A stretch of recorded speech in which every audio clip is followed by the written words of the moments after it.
এই শান্ত সবুজ ঘাসের মাঠে ছোট্ট একটি পরিবার সুখে দিন কাটাচ্ছিল। মা খরগোশ তার ক্ষুধার্ত বাচ্চাদের দুধ খাওয়াচ্ছে। কোনো কোনো বাচ্চা এদিক সেদিক ছুটাছুটি করছে। পৃথিবীটা যেন তাদের জন্যই তৈরি, নিরাপদ, সুন্দর আর শান্ত। কিন্তু প্রকৃতি সবসময় এতটা কোমল নয়। দূর থেকে একজোড়া তীক্ষ্ণ চোখ সবকিছু লক্ষ্য করছিল।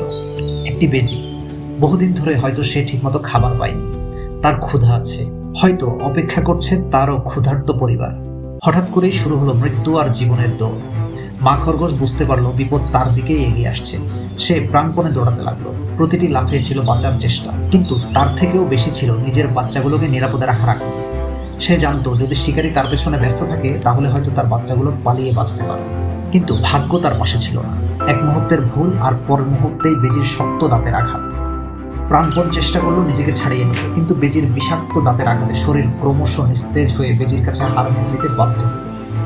নীরব হয়ে গেল সেই মাঠ। বেজি মৃত খরগোশটিকে টেনে নিয়ে গেল নিজের গর্তের দিকে। এই দৃশ্য দেখে হয়তো আমাদের মনে হবে এ এক নিষ্ঠুর শিকারী, কিন্তু গল্পটা এখানেই শেষ নয়। গর্তের ভেতর অপেক্ষা করছিল কয়েকটি ছোট্ট মুখ, ক্ষুধায় কাঁপতে থাকা বেজির বাচ্চারা। যে মা খরগোশ নিজের সন্তানদের বাঁচাতে জীবন দিল, সেই মায়ের শরীরই আজ আরেকটি পরিবারের বেঁচে থাকার কারণ হয়ে উঠল। প্রকৃতিতে কখনো কোনো প্রাণী সত্যিকারের নায়ক নয়, আবার কেউ খলনায়কও নয়। আজ এক পরিবারের গল্প শেষ হলো যাতে আরেকটি পরিবারের গল্প চলতে পারে। এটাই প্রকৃতির সবচেয়ে নির্মম অথচ সবচেয়ে সত্য নিয়ম।